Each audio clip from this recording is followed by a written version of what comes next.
Greetings everyone, my name is Resh Ramasamy. I am a university lecturer, a PhD student, a published author, and a senior developmental educator.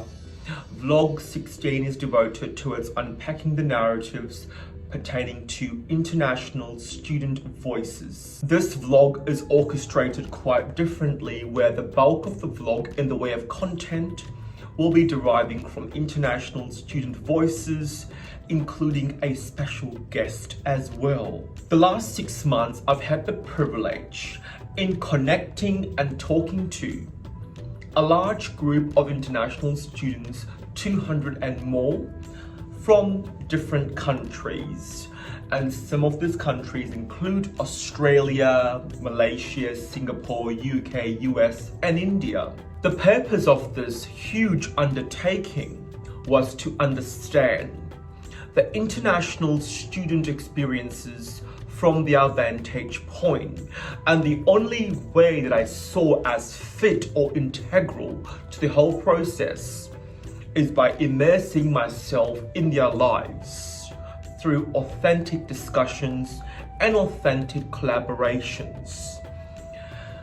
The whole undertaking itself was informed by intersectionality and the ecological systems theory framework that really enabled me to understand the purpose, the motivation, the intention, and the outcome that I was wanting from those transparent, confronting, sensitive, and transformative discussions. Most of you already know this, but those of you that don't know my positionality, I'm from Malaysia.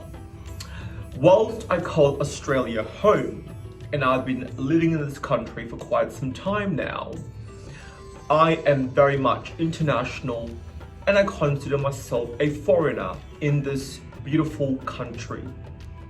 The First Nations people are the traditional custodians of this land, and the reason why I feel like a foreigner is because lots of my experiences and enactments are informed by my culture, by my Malaysian Indian heritage.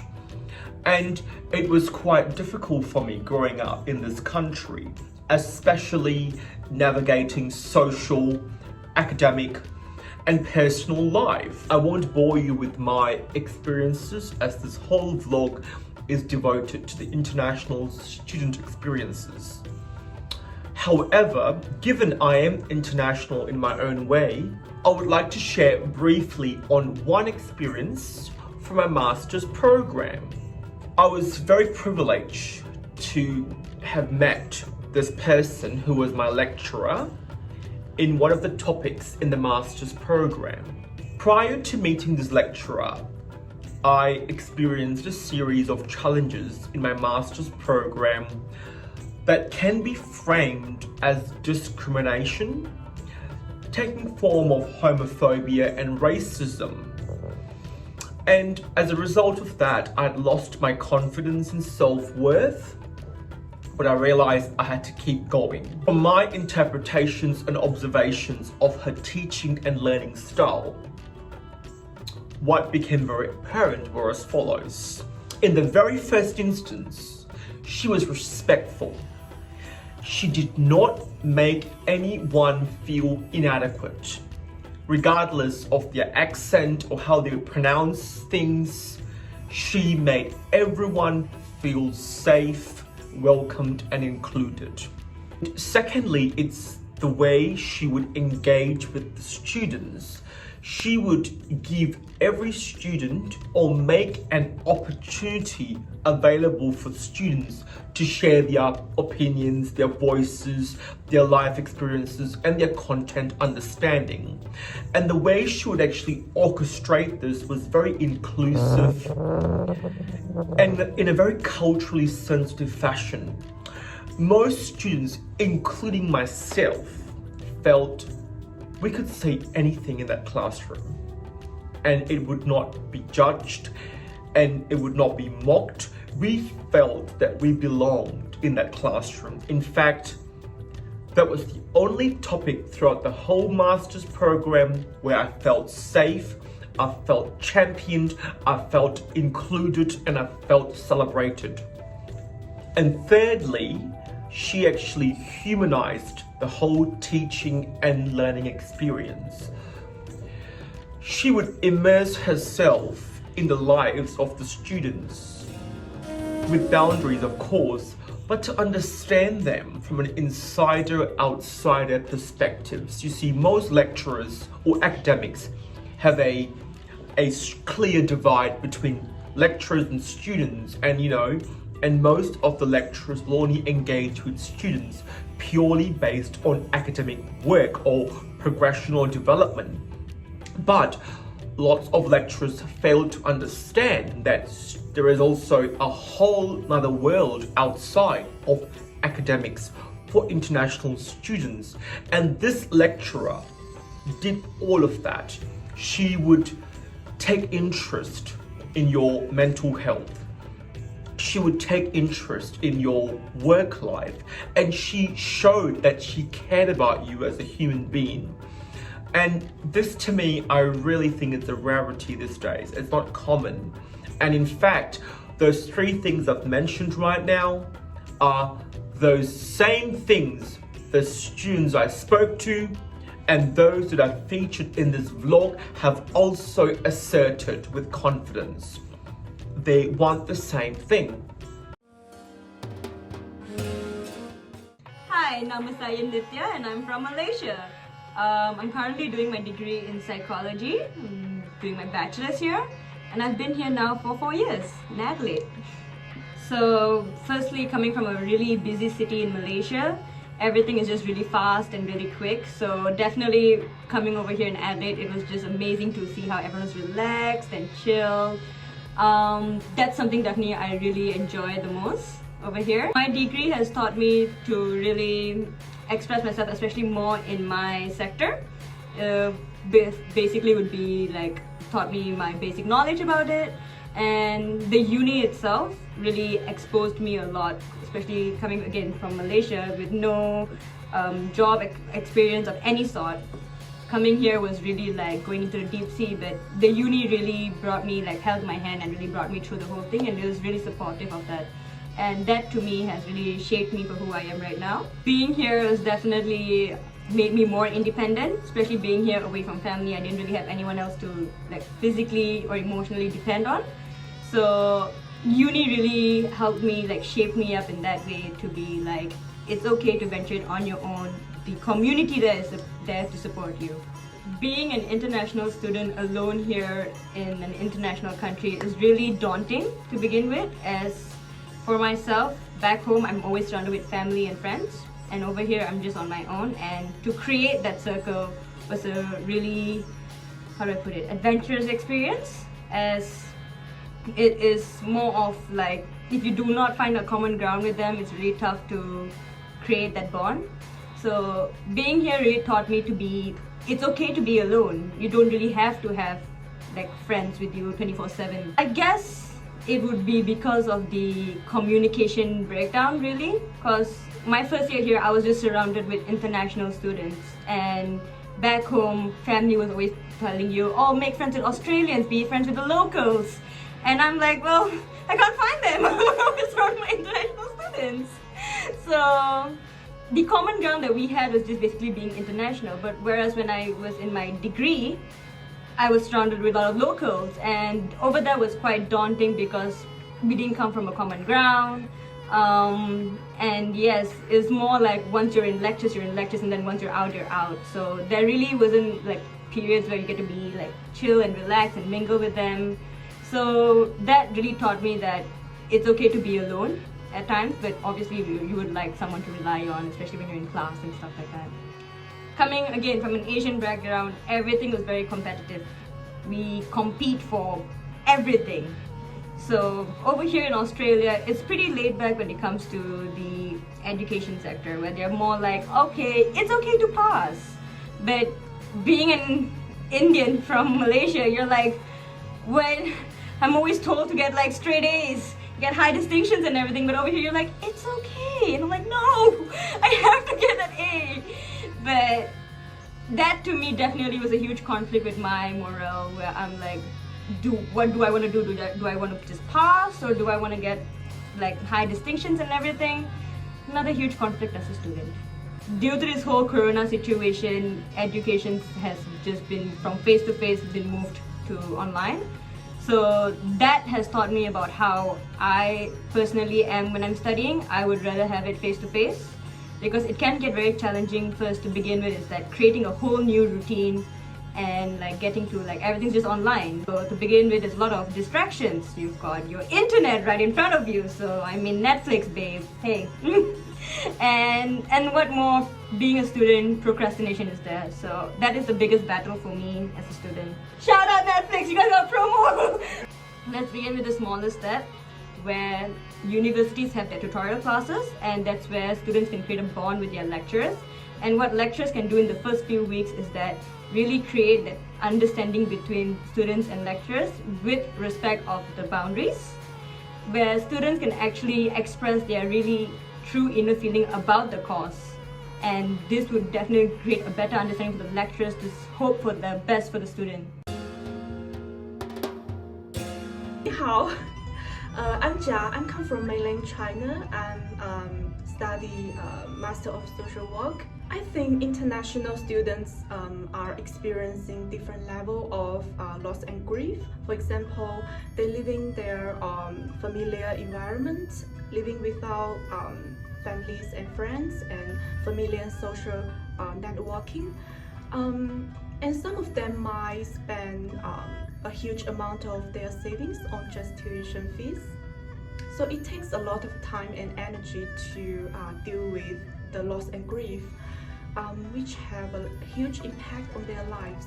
Reconnecting to the community here looks very important because being part of a community can increase your mental well-being and reduce depression rate.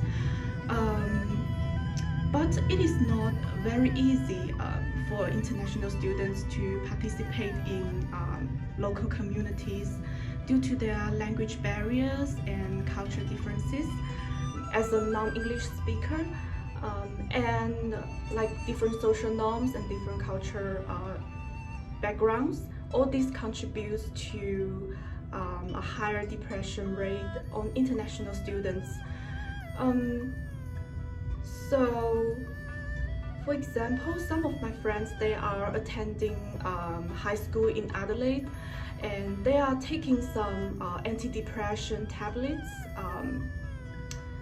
even without some diagnosis or prescriptions from any doctors. So I think maybe it's the time for the school or universities or even the society pay more attention to increase their attention on international students' mental health issues, especially those young international students who left home very early, a lack of attachment with their parents. Media maybe could take their responsibilities to, for example, increase the exposure of international students instead of just leaving them being silent and being vulnerable, being invisible to the public, so people can better understand our difficulties and challenges, and so they can better empathy with us. But I think the key is the international students ourselves. Maybe we can work together and support and help with each other as a group. Also, like we can do something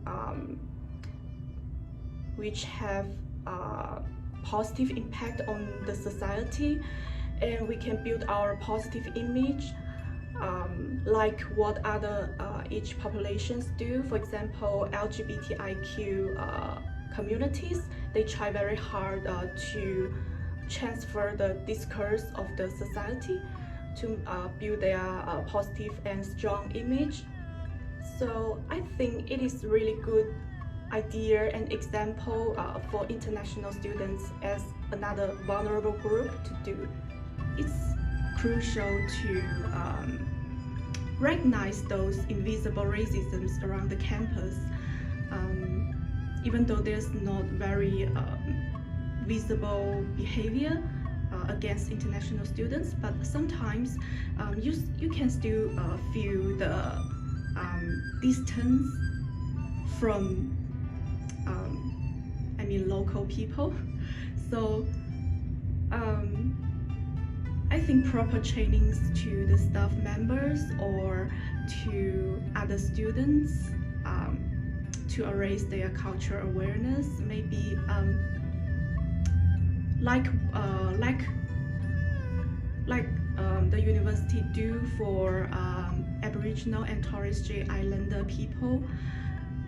I think maybe it's a good way for support international students. Even though just a small step, it means huge to us. My name is Kamen, and I'm from Papua New Guinea. It's an island country located north of Queensland, 150 kilometers from Cairns. And I'm a third-year student at Flinders University. I'm studying Bachelor of Disability and Developmental Education. I work as a level 2 therapy assistant, and I support people with autism and intellectual disabilities. As an international student, my experience in Australia has been pretty overwhelming. It was not an easy path as I ever thought when I first embarked on this journey to study in Australia. Life has been a challenge in terms of finance was the main concern, was the main issue that I had experienced and faced as an international student due to currency fluctuation and stuff like that. My people back at home, if they're sending me money, then if they send me 1,000 kina, I get only $300 here, and due to the living expenses here, it's not equivalent to what the financial support I'm getting from my scholarship. Actually, I'm on a scholarship too, but the support which are provided are quite inadequate to meet up with the changing prices of goods and services, especially accommodations, rentals, and the worst part of it is the private rentals. There's no criteria used to set the rents, so they charge whatever they want to, depending on the accommodation standards and conditions. So it is difficult. It is quite a challenge, and you can't survive alone on what is given to you on a plate. So that's not enough. After paying all the bills, you're left with nothing, and the money has already been pre-planned before they're paid into our account. So, and then the money goes where it's supposed to go, and we're left with nothing. So anything can happen anytime tomorrow. Whatever challenges, you might, if you're with a family, then your child might get sick, or any little thing that may require finance, and you're not prepared for it. And then how can you overcome that situation or face that situation that will confront you? In order for that to happen, you need to find some means and ways to earn extra money, extra cash. And in order to do that, you need to find work. You need to reach out and find work. But getting employment opportunities in Australia is not that simple. It is quite a process. Every animal has this natural instinct to respond to attack, and so as us human beings as well. If you see there's a present danger in front of you, then you will position yourself in a defense position to protect yourself, to avoid it. COVID-19 came at a time without warning, without any signs, without any signal. No one on this planet prepared for it. It was like somebody hitting you from behind, and it was a pandemic. Pandemic means the dimension of the impact or effect or the destruction or how serious it is was very, to an extent that it was a kind of a situation of this century where no one has ever expected. So to me, I realized that everyone was just trying to adapt to whatever that comes in front of their mind, like especially like the studies. They just decided to put everything online, but that was not planned. That was not properly planned for some time to do a research and to weigh it out and to see the pros and cons, and then the advantages and the disadvantages. It was not assessed and weighed properly. So, but I believe that there were no other options available at that time, no choice. So that was the only alternative available at that time, and so everything was sent online, and then it was all chaotic. And for some students, like for myself, I haven't been studying on this external mode for the last 2 years while I was studying. So it was completely something new to me, and I don't know where to begin. I don't know how to go about it. And then it also created a different environment and a feeling as well, and it started to create a different perception about everything. And then it was just like studying something strange in a strange land. Physically, I was okay, but yes, financially and academic, these are the two main areas that COVID-19 had an impact on me as an international student. And I sent a lot of email to my topic coordinators, my lecturers, tutors about this and that, and so this happening, what can we do, how do we go by that, and stuff like that. And then they are not machines. I believe they're human beings as well. Why? Because they didn't respond on time, and I didn't get the answer when I needed it. And then the answer came back 2-3 days after, and then the answer was not useful after 2-3 days, because the answer was required at a time when the situation happened, and it was not available. And then, you know what, as a result of that, it creates another confusion, another doubt, and then it throws you into another pool of a mess that you got to go through and find your way out and stuff like that. So, and then I understand that they have families too, they're human beings, and they are scared, they were scared as well as I was. Everyone was, and everyone was trying their best to support each other, help each other, and I understood that, and I appreciated everything they did. But the system after COVID-19 was a very bad experience. Hi everyone, my name is Pritika Nair and I am studying at Flinders University. I'm doing my Masters in Nutrition and Dietetics. Shout out to all my Malus out there.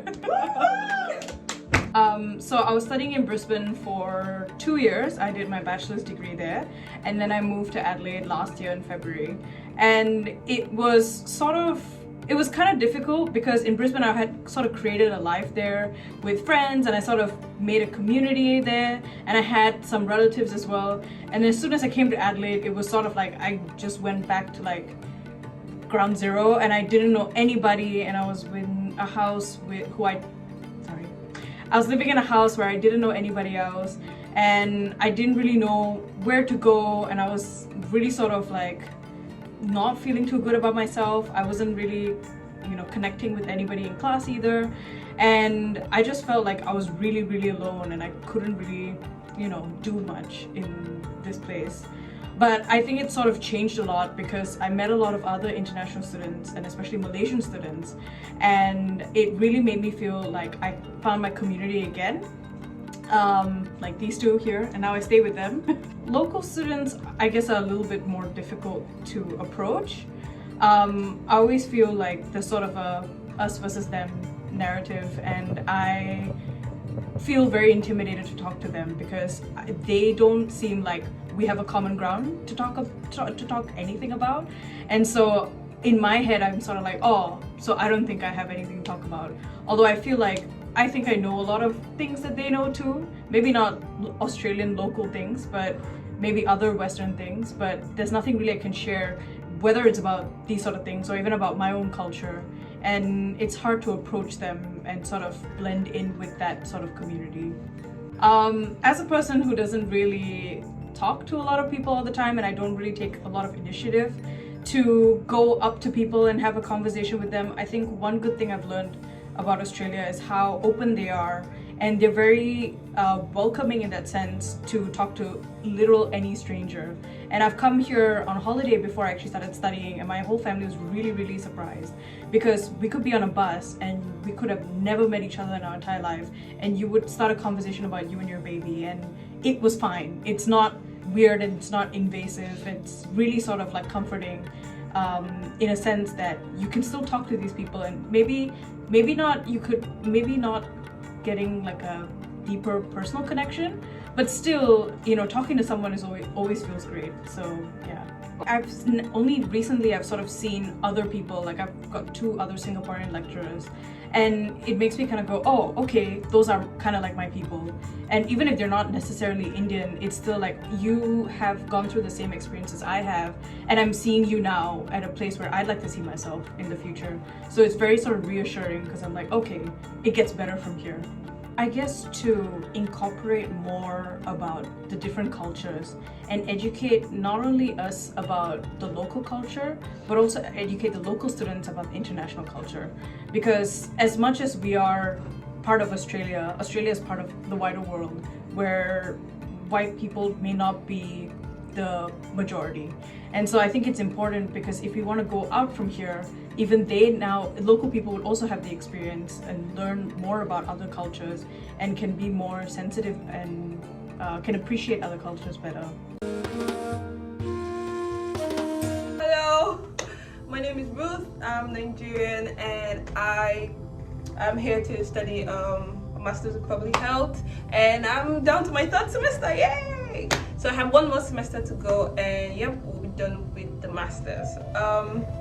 I've been here for like a year plus, and it has been a bittersweet experience, mostly sweet. I feel like SA is a place for you to be. The people are welcoming, very welcoming. I mean, they freaking say thank you on the bus when you get off the bus. So I mean, they are so nice. And then when you get lost, people are readily available to point you to the right direction. And I get lost a lot, so that is something that has happened to me. And standard of living is much more better than other parts of Australia. So let me tell you something about my experience as an international student. In my 1st semester, I was struggling with a course, and someone just told me, oh Ruth, I think you should go and see the lecturer. And I was like, oh, how can I go and see the lecturer? It was an online course, so we didn't used to see the lecturer face to face, so it was something we did at home. So I was like, oh god, that is such a big thing for me to do. So I was like, okay, you know what, I'm gonna try. And And so I did. I emailed the guy, and he was so sympathetic with my dilemma, and he was like, you know what, come on down to my office and we'll talk about it. And I was like, oh Jesus Christ, help me. And so I went down to his office, and he helped me out. He actually appointed a tutor for me. That is something I was not used to.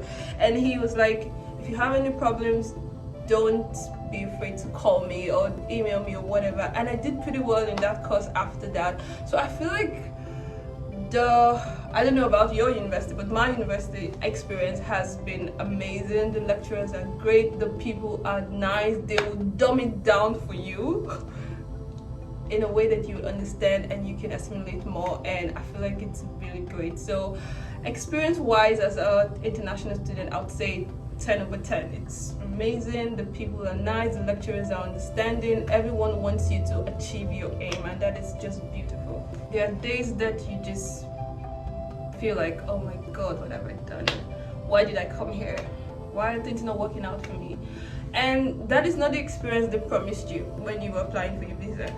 They would say, oh, we offer 40 hours per fortnight, and oh, we have good job placements, and oh, it's easy to get a job. That's a lie. No one cares about you in that aspect. It's really a struggle, and it doesn't matter how much experience you've gathered from your country or where you come from. They just take one look at your CV and they say no. Literally, they just say no. And you apply, and you apply, and you apply, and that does a lot to your self-confidence. And then you start thinking, am I actually good enough? You start doubting your skills, all the skills you've gathered for years and years and years. You start doubting them. Am I actually customer focused? Can I actually talk to customers? Can I do this? And then they encourage you. They'll say, oh, go get a certificate in this.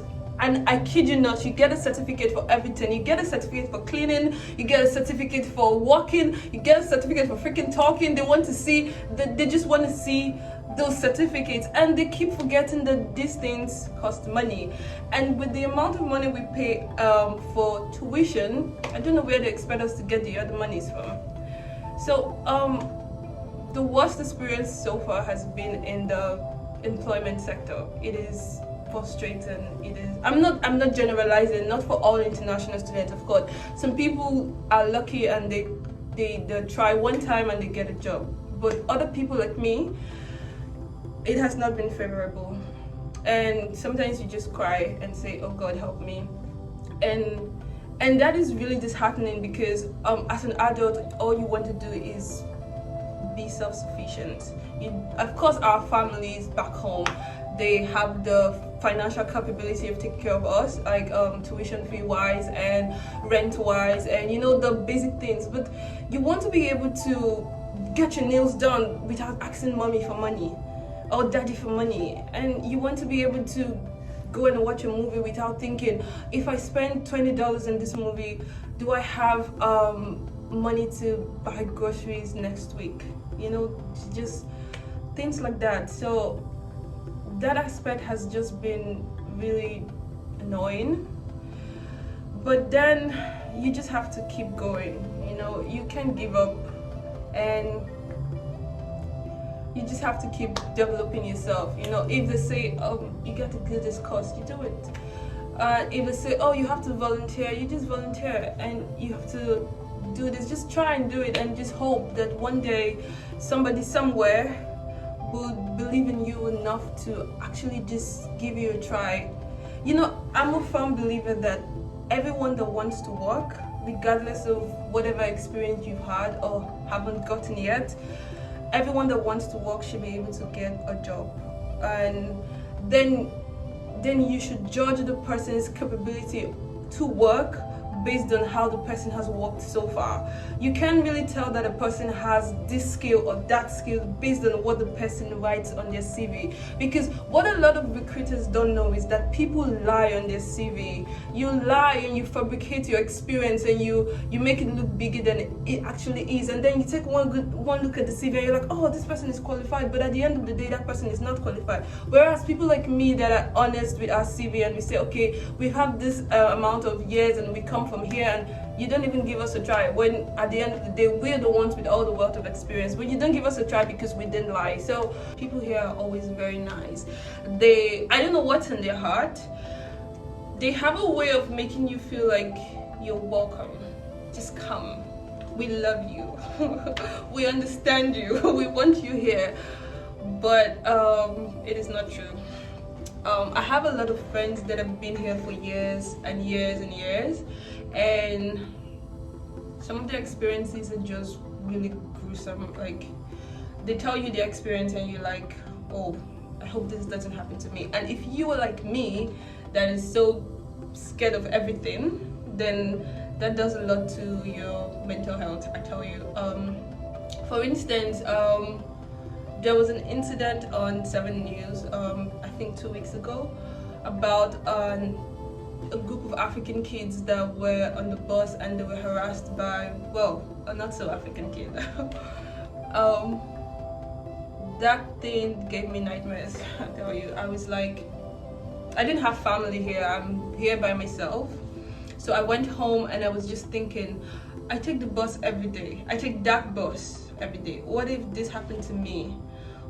What was I gonna do? Who was I gonna run to? How? I mean, they say report to the police or report to the International Student Service, but at the end of the day, it didn't happen to them. It happened to you. It's hard to live with. It's hard to wake up in the morning or come back from the library knowing that someone could harm you. I mean, I don't know how to put it, but it was really, really, really annoying to see. And the incident didn't really get enough coverage, which really bothered me too. I mean, well, let's leave that for another day. But I just feel like there should be a way to regulate these things, especially for the safety of people that contribute a lot to the economy. There are a lot of policies and against discrimination in Australia, but I feel like after the policies have been put in place, everyone just lets it go. I feel like the policies have just been put in place for show. I'm not about what for sure. It's just been put in place just to say, okay, this has been put in place, but no one actually follows these policies. So, for instance, there's a policy that says international students should be able to work 40 hours per fortnight, and that's a great policy because a lot of countries don't actually put that in place. They say, oh, international students, you're solely dependent on your family and stuff, but I feel like that is a great policy. But a lot of employers do not value that policy. When you're being honest and you tell them, I can only work 40 hours per fortnight, they're like, oh yeah, we can do that, and then they never get back to you. It is so sad. I think that they should evaluate the policies, and see how it has or hasn't benefited us international students, and they shouldn't just put the policies and just let it go. They should try and make sure that, or just, I don't know, in any way just ensure that these policies are being followed, that international students are being given the chance. We have a whole lot to offer. We have a whole lot to offer the economy. We have a whole lot to offer our communities, but we are not given the chance. We are being silenced, and that is really terrible. I feel like moving forward, they should just tweak the policies a bit and protect us, give back to us in a way. And Australia is a very beautiful country. The people are amazing, but I feel like a lot can be done to improve in that area for international students, because as much as we have come to study, we have come to gain work experience too, especially in our field of study. So it's one thing to get a job, but it's another thing to get a job in your field of study. Give us a chance. Just give us a chance. I promise you, we are going to surprise you.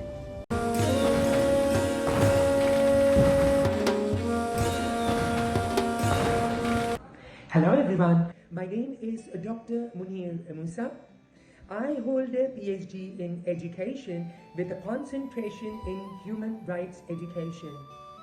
I have been working as a university teacher for the last 8 years.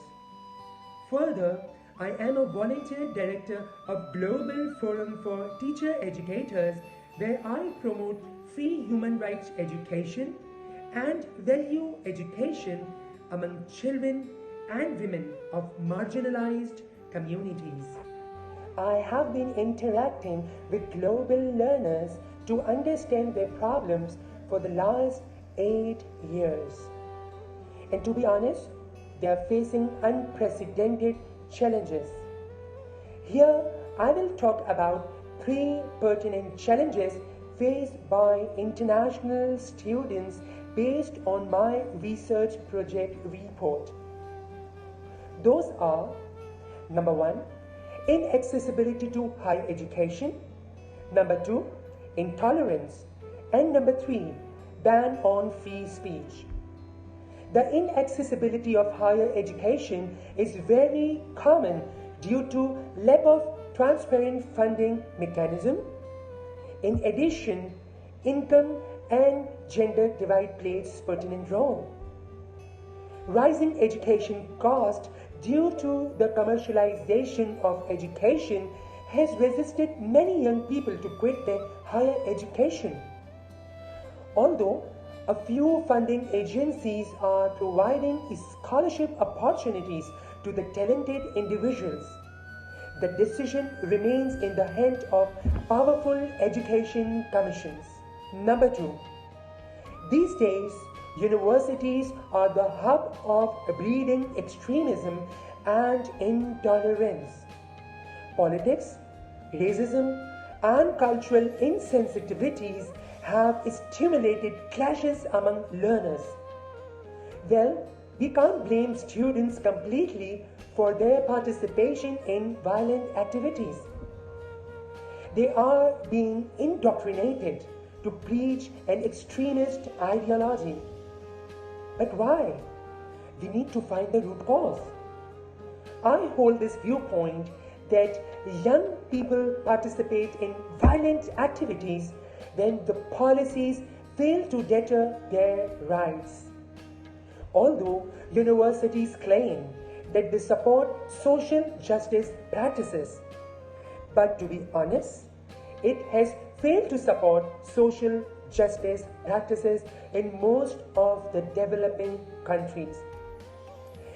Weak internal policies and mechanisms, along with a lack of inclusion of human rights education in the curricula and coursework, are the potential reasons for growing intolerance among the learners at the university level.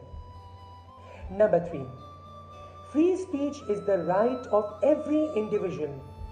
However, many universities in the developing countries have imposed restrictions on those areas of free speech which are not aligned with their ideologies. Strange, isn't it? Few of the universities have claimed that their policies are in support of social justice practices, but they breach faculty and students' rights.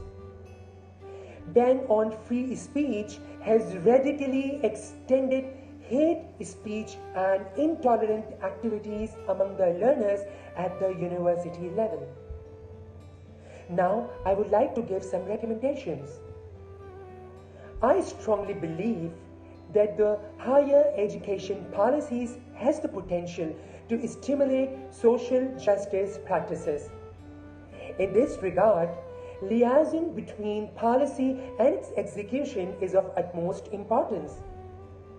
Include the excluded one. Here, I focus on students. They should be the part of institutional policy making. The second recommendation is education policies should be surrounded by human rights values. Very important. It will help breeding ethical leadership, and that's the need of time. Next, there is a lack of inclusion of human rights education in the coursework and curricula. I strongly believe that if integrated, it can instill human rights values among learners and teachers, and it can really shape a positive attitude of learners as well as teachers towards social justice. Now, universities should encourage free speech practices through multicultural dialogues and official discussions. They may use the forum or open discussion. Next, allocation and dissemination of funding needs vigorous scrutiny so that deserving students are not left behind. I think we also need to empower youth to take the ownership of creating the opportunities rather than completely relying on the government or the universities. And that's called omnipreneurship. Thank you so much.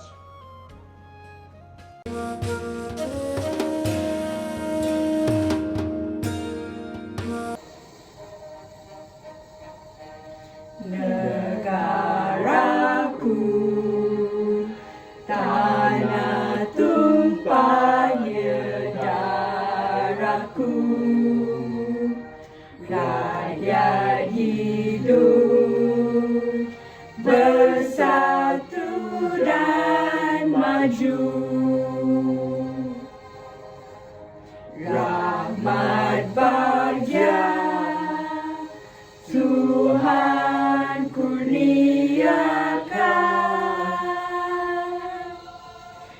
Raja kita selamat bertata. Rahmat bahagia Tuhan kurniakan,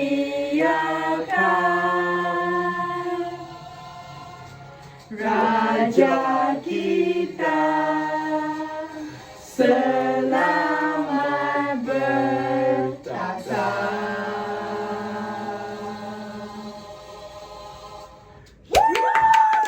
Despite some of their not so good experiences that chiefly derived from their ecological systems interactions, for example, how people within society portrayed, perceived, responded or treated them, the lack of job opportunities or given no opportunities, racism and other issues within society, most of the students, however, were very confident that their teachers, their lecturers and tutors were supportive and cared for them and ensured that they progressed in their academic studies, which was very comforting to know as a lecturer myself. Well, that concludes the vlog for today. I hope you've learned something from this, and especially to lecturers and teachers or academics or professional staff watching this vlog.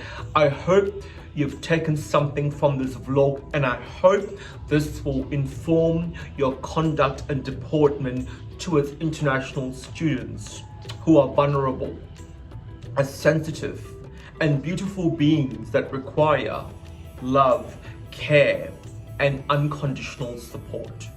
Onwards and upwards. Love you all. Rush.